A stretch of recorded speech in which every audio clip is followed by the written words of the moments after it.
ten okres gimnazjalny, dobrze, tych gimnazjów już nie ma. No. Był też trudny dla mnie, byłem takim odrzutkiem, takim kujonem po prostu, bez dużej ilości znajomych. I właśnie znajdowałem to ukojenie w kuchni i to było po prostu to światełko w tunelu, o którym mówimy. To, że odnalazłam siebie w czymś tak pięknym, jakim jest po prostu muzyka, modeling i sztuka ogólnopojęta, no to mnie uratowało. Warto znaleźć tą pasję, nieważne czym ona będzie, może to będzie sport, może to będzie fotografia, cokolwiek. Szukanie jest chyba tym takim kluczem do przetrwania czasami w tym wieku nastoletnim.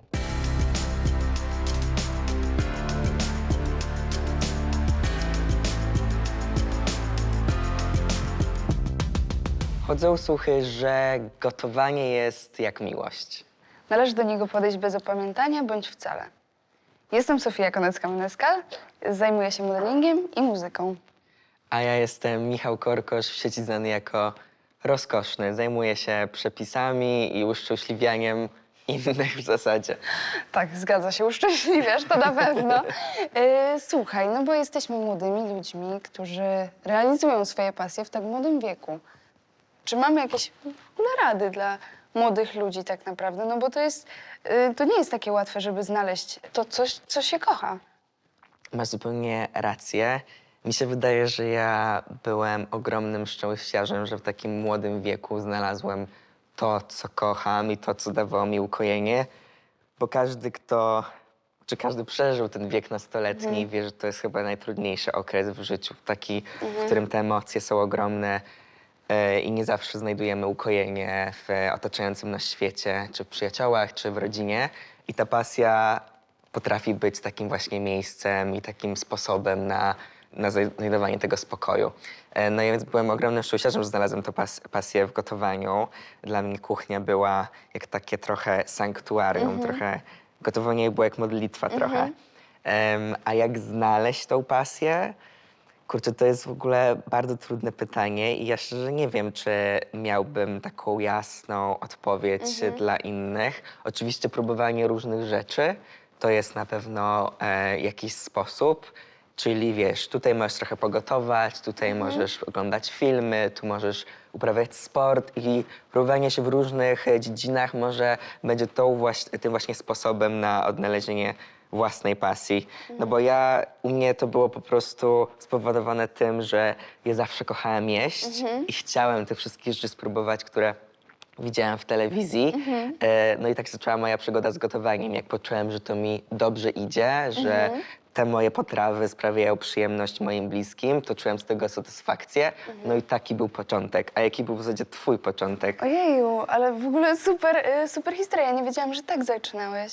Co jest niesamowite w sumie, że zacząłeś po prostu od tego, że kochałeś jeść. No bo czasami jednak na przykład w moim przypadku, no to nie było tak, że ta muzyka jakoś przeszła w jakiś taki naturalny sposób, no bo u mnie to było coś takiego, że po prostu nagle zobaczyłam bas, mówię, dobra, spróbuję. No bo właśnie wtedy byłam w takim okresie, że próbowałam, szukałam wielu rzeczy. A ile wtedy miałaś lat? Ojejku, z 15. Okej, czyli byłaś taką rasową nastolatką. Tak, rasowa nastolatka, wiesz co, szuka. No i w końcu znalazłam coś dla siebie. Ale przepraszam, że ci przerwałem, ale Tak. czy byłaś właśnie w takim procesie, o którym wspomniałem, szukania tej pasji? Wydaje mi się, Szukałaś że byłam siebie mocno... wtedy po prostu? Tak. Myślę, że byłam mocno wtedy pogubiona, też to tak nazwę. No bo szukałam wszędzie, od sportu, właśnie po muzykę, aż w końcu zostałam przy tym basie i przy muzyce. Też zaczęłam śpiewać więcej, bo wcześniej miałam bardzo dużą blokadę. Jeżeli chodzi o śpiewanie, nadal mam bardzo dużą blokadę, też dlatego nie pokazuję tego publicznie jeszcze. Pracuję nad tym po prostu, żeby otworzyć się na to. A jeżeli chodzi o modeling, no to jest rzecz, która była ze mną zawsze, od dziecka. I czuję, że to jest też moja droga. Ale ja się w ogóle nie ograniczam w jakichś takich twórczych rzeczach i też uważam, że to jest bardzo szkodliwe, że ograniczamy się tylko do jednej pasji, bądź dwóch, bądź trzech. Ja uważam, że człowiek musi spróbować wszystkiego w swoim życiu Dlatego ja też próbuję naprawdę wszystkiego, od fotografii. Teraz zaczęłam zdjęcia robić. Poznałam super ludzi, którzy mi w tym pomagają.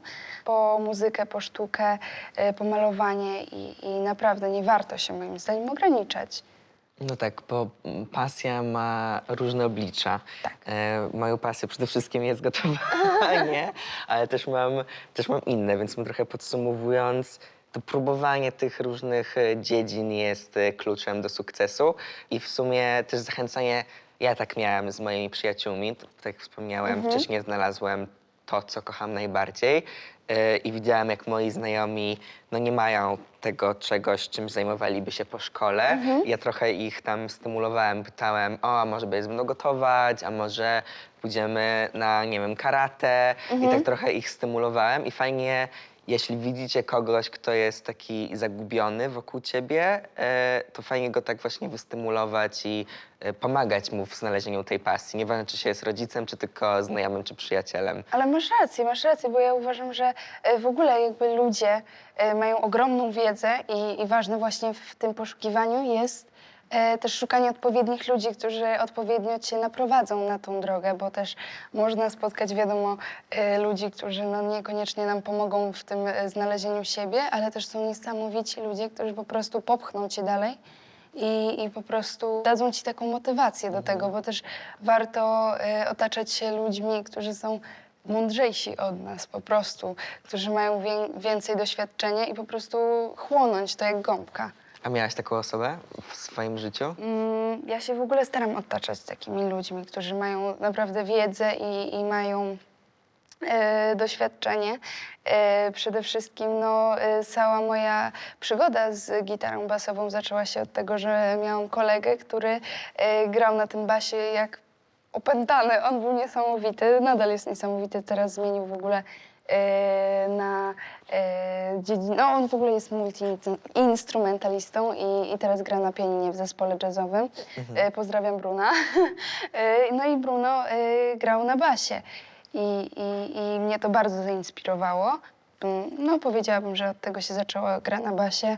Teraz na przykład właśnie poznałam niesamowitego fotografa, który robił mi sesję i poprosiłam go o pomoc w fotografii i się uczę. Więc tak. to jest super, że można po prostu otaczać się ludźmi, którzy mają super doświadczenie i przede wszystkim ludzi, którzy inspirują. Tak, właśnie trzeba zawsze mieć tych mądrzejszych od siebie i wyciągać od nich to po prostu wiedzę, jak coś zrobić. Tak. Powiem ci, że jak założyłem bloga, to na początku robiłem zdjęcia telefonem i było to strasznie amatorskie, ale miałem ten taki pierwiastek, że chciałem być lepszy, chciałbym, żeby te zdjęcia oddawały piękno i smak tych potraw, które gotuję. I właśnie tak się złożyło, że jeden z moich przyjaciół ze szkoły, w sumie nawet z szkolnej ławki, interesował się fotografią, więc chodziłem niemalże do niego na korki. Pożyczył mi aparat na 2 tygodnie, wytłumaczył wszystkie zasady fotografii. No i był w zasadzie takim startem tej mojej pasji fotograficznej, bo też tym się interesuję po części. Więc zdecydowanie warto korzystać z umiejętności i wiedzy, którą oferują ci inni ludzie w rozwijaniu tej pasji. I w sumie teraz mam taką refleksję, co powinno być tym czynnikiem, który nas zatrzymuje w jakiejś pasji? Czy to satysfakcja zrobienia tej danej czynności, czy to, że ona faktycznie nam wychodzi? Jak myślisz? Myślę, że przede wszystkim właśnie to ukojenie, co wspominałeś. Ukojenie i też czy masz na tyle determinacji i motywacji, żeby pchać to dalej. Pasje rozwijają człowieka w każdym możliwym względzie, więc nie warto się w tym ograniczać i warto próbować wszystkiego. No tak, w dorosłym życiu ta pasja to jest coś, co jest czymś więcej niż tylko pracą czy wolnym czasem. Człowiek po prostu wtedy się realizuje. Można mieć taką pracę, która nie jest naszą pasją, ale później faktycznie znaleźć coś, co się po prostu kocha i ma ten sens życiowy. A jak się jest młodym człowiekiem, to chyba wydaje mi się, że to jest jeszcze bardziej istotne z tych powodów, które już tak trochę wspomniałem, bo jest to trudny okres, a ta pasja jest takim trochę światełkiem w tunelu. w sumie na początku nie musimy być dobrzy w pasji, Tak, tak mi się oczywiście, wydaje, że nie. bo praktyka czyni mistrza i oczywiście te sukcesy, czy to, że coś nam wychodzi, jest dla nas bardzo stymulujące i czujemy satysfakcję z tego, co robimy, ale chyba nie zawsze tak musi być. Czasami ktoś może wziąć mikrofon i zacząć strasznie fałszować, ale poczuje, że to jest coś super i chce rozwijać tą pasję śpiewania i jest to jak najbardziej okej.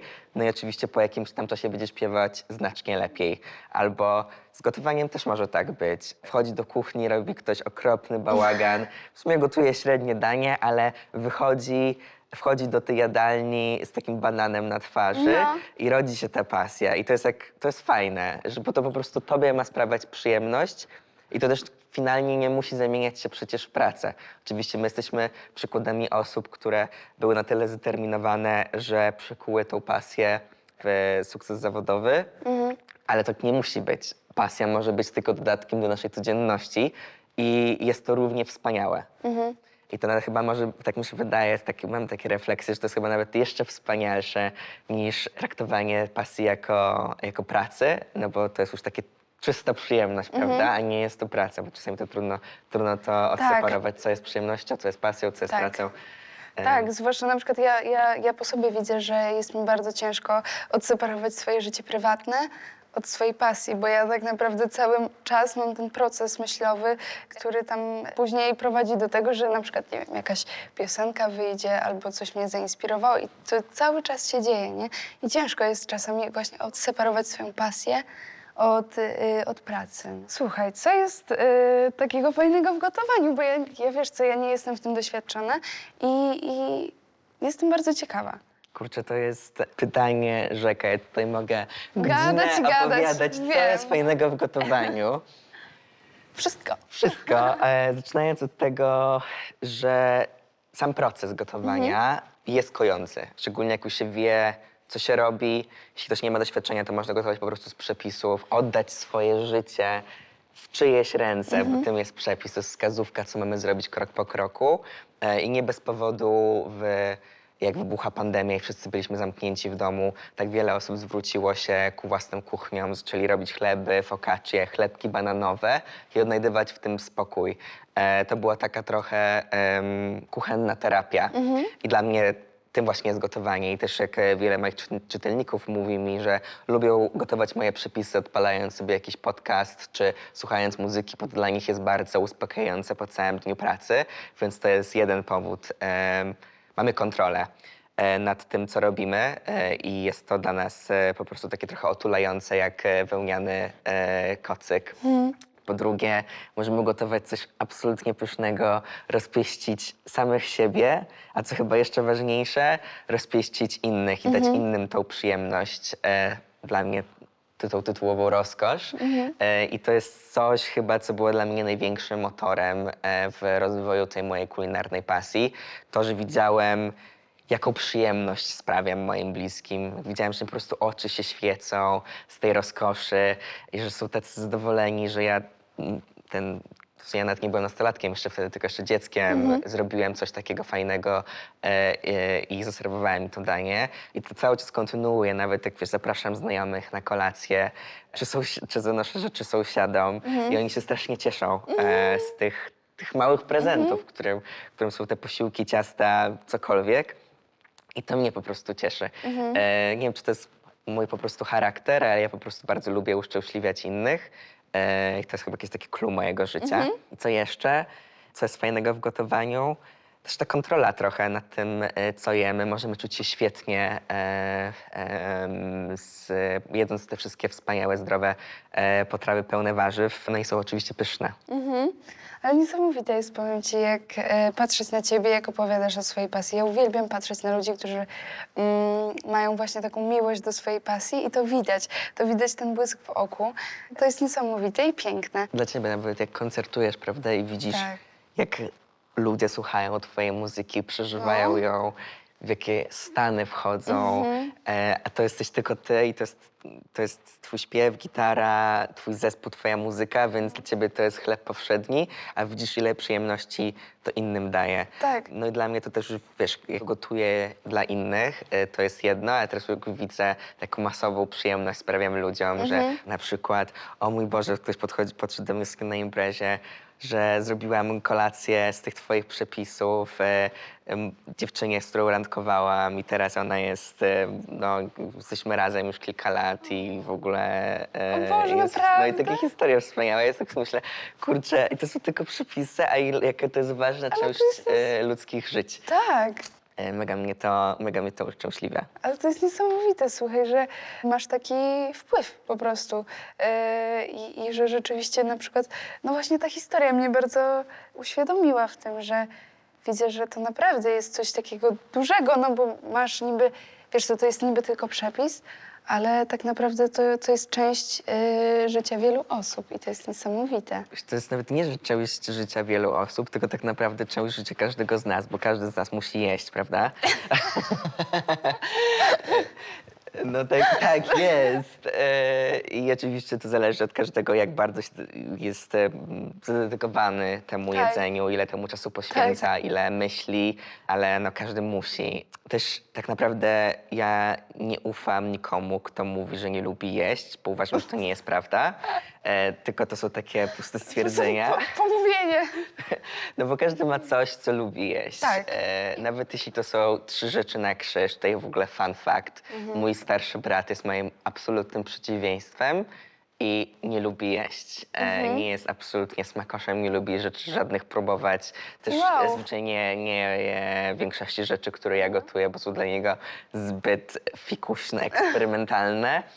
Ale ma dosłownie tam, powiedzmy, taką bazę 10 rzeczy, które lubi i je z największą przyjemnością. I to jedzenie też jest dla niego dużym źródłem radości, no ale w innym wymiarze niż dla mnie, czy dla ciebie, czy dla kogoś innego.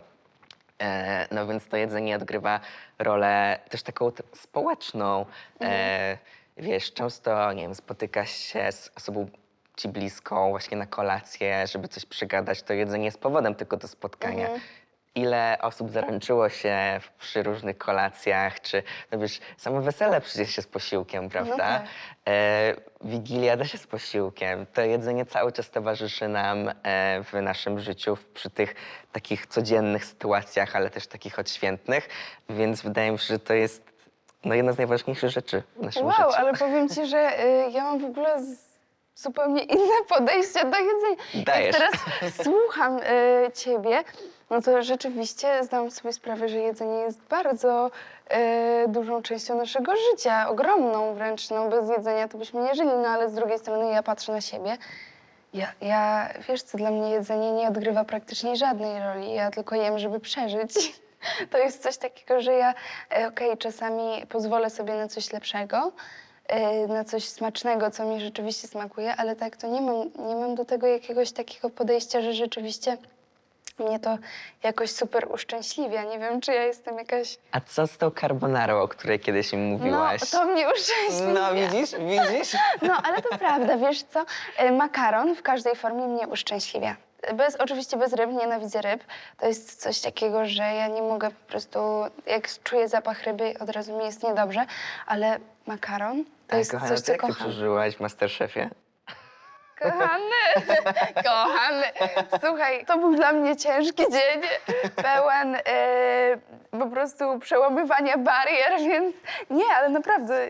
Sofia, musimy to powiedzieć, była gościem specjalnym w Masterchefie Tak, nastolatki w kategorii luksusowe, ekskluzywne jedzenie i zawodnicy mieli gotować te drogie produkty, Tak. takie właśnie jak przegrzebki, Ale jakiś słuchaj, rasowy to było dobre. tuńczyk. No tuńczyka na przykład, wiesz, tak spróbowałam. No. Dobry. Dobre, super. Nie, ale słuchaj, ogólnie no to te dania no to były przepyszne, tak? Ja mówię ryby, nie? Sama ryba.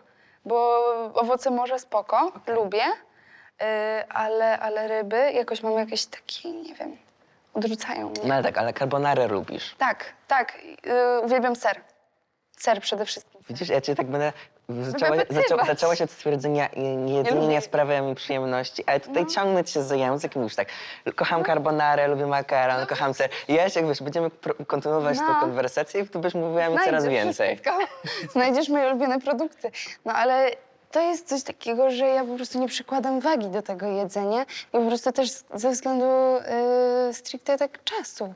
Wiesz No co, no tak. jak nie ma czasu i nie ma gdzie i kiedy przysiąść do tego gotowania i rzeczywiście zająć się tym i podejść do tego jako coś więcej niż po prostu odżywianie się, no to jest kwestia też tego, że ja po prostu nie potrafię przede wszystkim. Słuchaj, ja jestem tak zniechęcona do gotowania przez moją mamę, bo moja mama, jak ja gotowałam, jak byłam mała, ona robiła mi dramy w domu.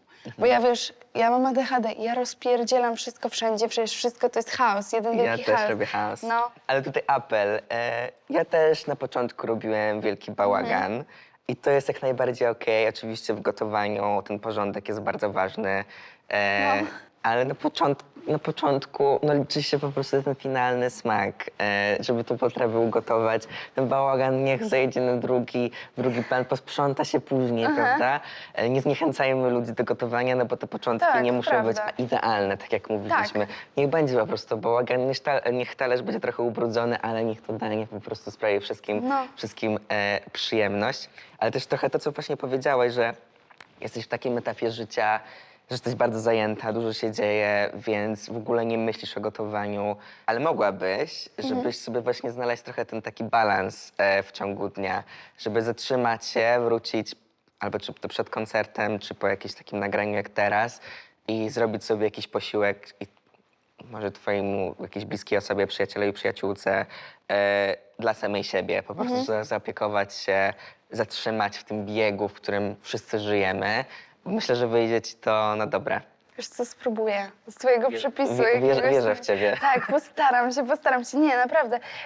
Mi się marzy, że w pewnym momencie życia ja po prostu będę miała taki okres, że będę tak spokojna, będę siedzieć sobie, wiesz, będę miała dom i na przykład będę gotować, nie? To jest takie w sumie robić marzenie. bałagan. I robić bałagan. Ale to już nie moja sprawa, ja już nie będę, ja się tego nie tykam. No, ale nie, marzy mi się coś takiego, że wiesz co, przysiądę i będę miała na tyle umiejętności, żeby na przykład szarlotkę zrobić. Kochana, ja ci wyślę mój przepis, No dasz sobie radę. Oby.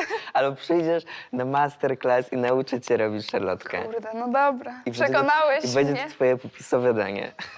Oby babci zaimponuje to na pewno, no. Słuchaj, jaka jest różnica między takim procesem twórczym a gotowaniem z przepisu? Kurczę, to jest w ogóle bardzo teraz gorące pytanie. Gotować z przepisu czy bez przepisu? I oczywiście jak się zaczyna gotować, to moją radą jest, żeby sięgnąć po dobry przepis, bo to jest drogowskaz, który cię pokieruje i zakończyć to wszystko sukcesem.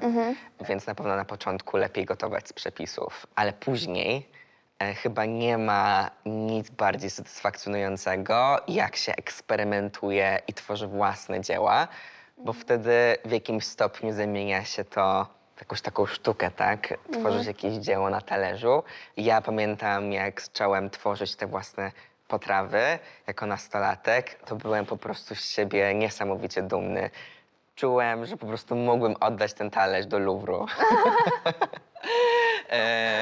Znaczy, tak z perspektywy czasu No oczywiście tak, tak nie no. było, ale Wiadomo.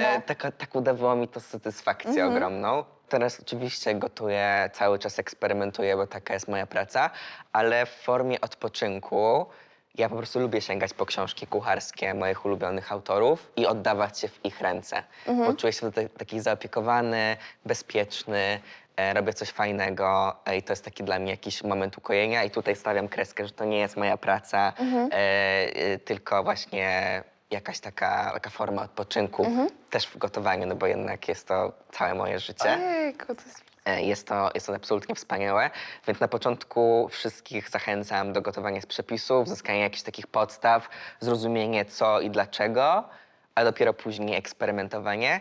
I tutaj mowa oczywiście bardziej o gotowaniu, bo pieczenie rządzi się własnymi prawami. Pieczenie jest bardziej chemią i tam czasami 10 gramów czegoś w jedną stronę może skończyć się zakalcem. I to jest taka kalkulacja tych konkretnych proporcji składników, więc tutaj radziłbym być bardziej ostrożnym. I często jak ktoś mi tu pisze jakąś wiadomość, ej Michał, hej rozkoszny, zrobiłam ten twój przepis, o i wyszedł zakalec, a ja się pytam, czy coś zmieniłeś w przepisie? Tak, tam dodałem jedno jajko mniej, dodałem trochę więcej mąki, mniej cukru i tak, no to mamy odpowiedź. Mamy odpowiedź. Więc tak to działa, ale na pewno jak ktoś już trochę gotuje, to na pewno radziłbym ośmielić się w kuchni i eksperymentować, bo to jest naprawdę piękne uczucie. Ale powiem ci, że niesamowite, jak o tym opowiadasz. To jest taki proces twórczy, że ty dosłownie bierzesz składniki i robisz z tego coś tak kurde niesamowitego. To wiesz, ja mogę to trochę porównać do twojej działki. Gotowanie z przepisów to jest tak jak nagrywanie coverów, a robienie własnych to tak jak nagrywanie własnej muzyki, tak. prawda? To jest zupełnie inny poziom Widzę satysfakcji.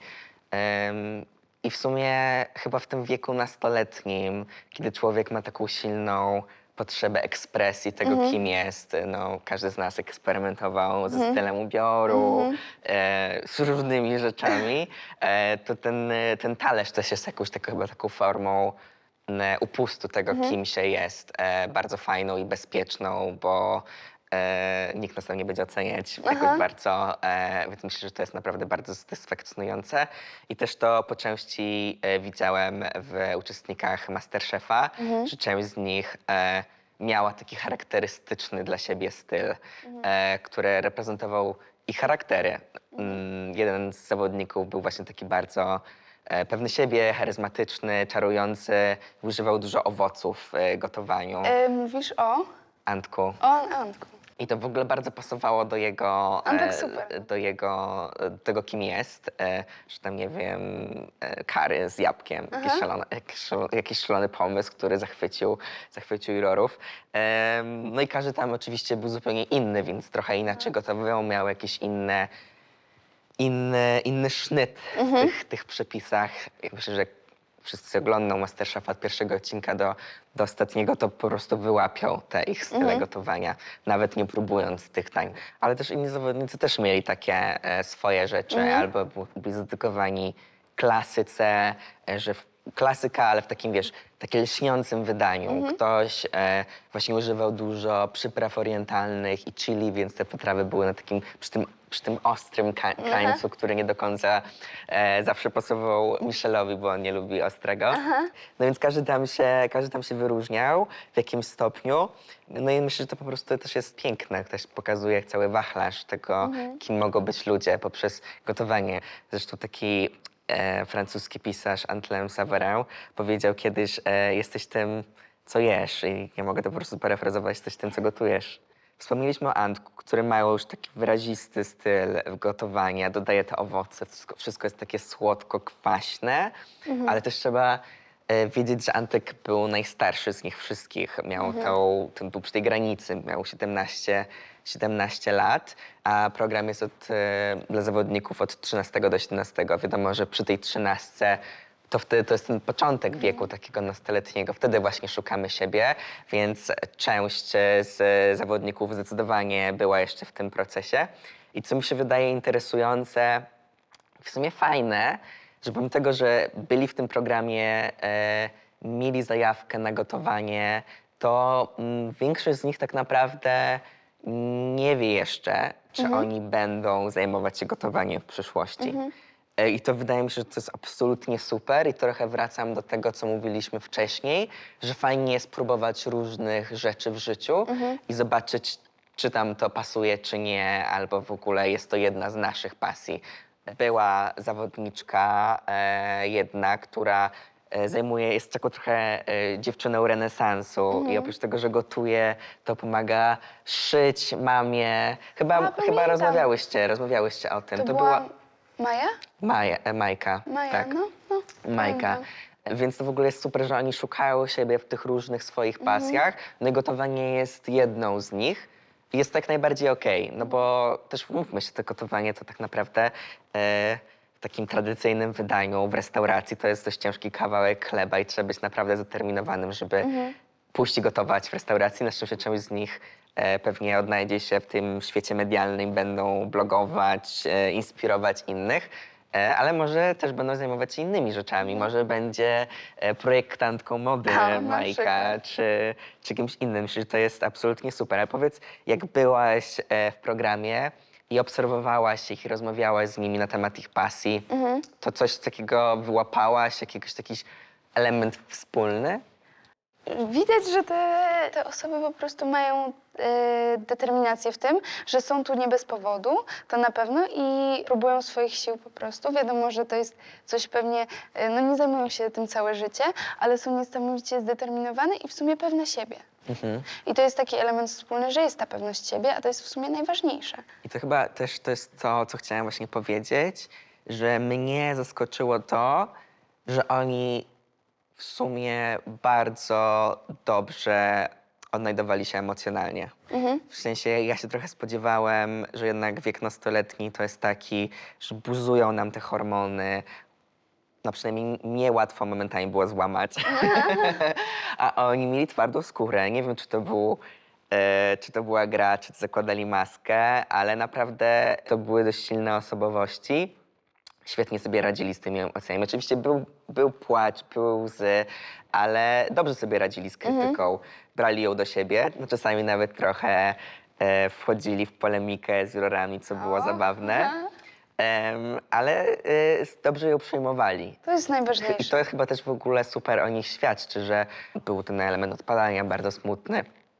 To dobrze reagowali na te emocje. W sensie były łzy, ale no bo oczywiście płacz jest czymś absolutnie naturalnym przy dużych emocjach. Jest dobrze płakać, żeby wyrzucać z siebie emocje. Nieważne, czy się jest dziewczyną, czy chłopakiem, ale dobrze w ogóle to znosili. Myślę, że to też może być jakiś taki znak naszych czasów, że jesteśmy tak przetrenowani przez platformy społecznościowe, jesteśmy tak przebodźcowani różnymi elementami i tym, co się dzieje w szkole, no bo niestety w szkołach jest dużo hejtu z tego, co było mi opowiadane. I rozmawialiśmy.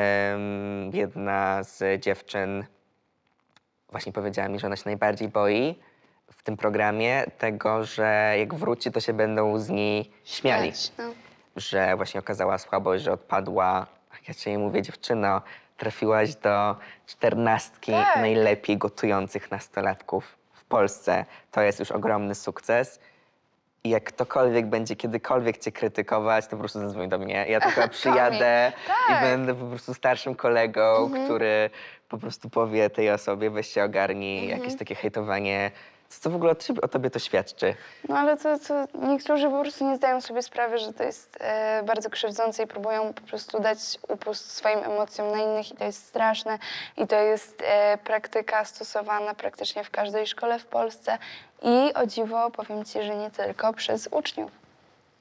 No bo tak, bo ty miałaś doświadczenie związane z hejtem bardzo przykre w tym okresie właśnie nastoletnim w szkole, że nawet dotknęło cię to ze strony jednej z twoich nauczycielek. Tak. I to nie było coś normalnego. Wiadomo, że są nauczyciele bardziej surowi i są nauczyciele, którzy mają po prostu swoje zasady, ale są po prostu granice, nie? I w momencie, kiedy osoba u władzy, tak to nazwijmy, wykorzystuje tą swoją pozycję, no to już jest coś chorego i nienormalnego i to jest okropny przykład dla młodzieży też, bo później takie zachowania są normalizowane. Po prostu hejt w szkole jest normalizowany i to jest straszne. I straszne jest to, że po prostu jest takie w sumie przyzwolenie na to, że nikt nie reaguje na ten hejt. No to jest strasznie niezdrowa sytuacja i mam nadzieję, że to będzie się zmieniało, ale chyba też w twoim przypadku to, że pozwoliło, że przeszłaś przez to okropne doświadczenie, bardzo, w sumie trochę, znaczy bardzo traumatyczne, to chyba ta twoja pasja pomogła ci trochę jakby przeżyć ten trudny czas, jakby założyłaś ten pancerz i widziałaś to światełko w tunelu, ta twoja pasja, muzyka, modeling były czymś, co pozwoliło ci po prostu zacisnąć zęby, realizować siebie i widzieć, że to nie jest koniec świata. W ogóle był taki niedawno trend na TikToku, że życie nie skończyło się, gdy miałem 19 lat, czy tam ileś nastoletnie, tutaj wstaw swój wiek, nastoletni, kiedy było trudno, no bo wtedy mamy takie myśli, że to po prostu jest absolutny koniec, świat jest najgorszy na Tak. świecie, tutaj jesteśmy gnębieni, coś nam nie wychodzi, mamy złe oceny, a okazuje się, że 10 lat później, czy nawet kilka lat później, jak w twoim wypadku, może spotkać nas coś absolutnie wspaniałego, w dużej mierze dzięki pasji. Tak, ja ci powiem, że w ogóle no nie opowiadam też o swoim życiu prywatnym, ale no mój okres takiej młodości, tak to nazwijmy, nadal jestem młoda, ale okres od 14 roku życia do powiedzmy 16 roku życia był dramatyczny, nie tylko przez szkołę, ale też przez sytuację rodzinną, która się działa, ale o tym nie opowiadam po prostu, bo czuję się, wiadomo, no, nie opowiadam o tym publicznie. No to powiem ci, że tak, muzyka i to, że odnalazłam siebie w czymś tak pięknym, jakim jest po prostu muzyka, modeling i sztuka ogólnopojęta, no to mnie uratowało. To jest coś, co mnie uratowało i ludzie, którymi się też otaczałam, też mogłabym powiedzieć, że mnie uratowali po prostu, no bo też byłam w ciężkiej depresji i miałam tam swoje jakieś tam zaburzenia psychiczne, ale to mi bardzo pomogło i pasja jest czymś no po prostu nie do opisania. To jest taka determinacja i właśnie tym światełkiem w tunelu, o którym mówisz, no. To jest to, co też wspomniałem wcześniej. No dla mnie kuchnia była tym sanktuarium. Też może nie byłem w takim miejscu jak ty, ale ten okres gimnazjalny, dobrze, że tych gimnazjów już nie ma, No. był też trudny dla mnie. Byłem takim odrzutkiem, takim kujonem po prostu, bez dużej ilości znajomych.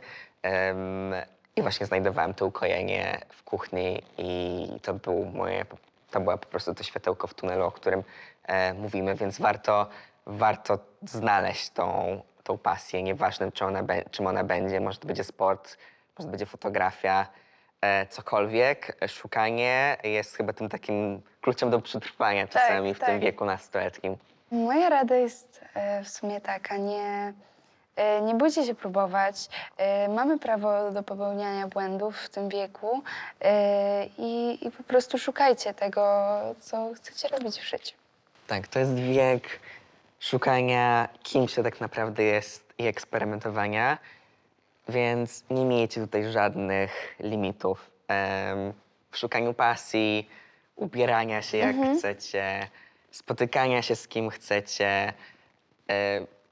Uczcie się, bo w sumie nauka jest mega ważna i szukajcie tej pasji, bo to może was w życiu uratować i da wam po prostu ogrom satysfakcji. I nie przejmujcie się czymkolwiek, co mówią inni, nawet jeśli są to rodzice i chcą was tam stłamsić. Po prostu bądźcie sobą, bo to jest wasz czas. Czas na szukanie tego, kim jesteście. Tak. Sofia, bardzo dziękuję ci za kolejną owocną i smakowitą rozmowę, pełną ja dziękuję. fajnych konkluzji. A was zapraszamy do oglądania Masterchefa Nastolatki. Sofia będzie jedną z gości specjalnych, więc będzie się działo.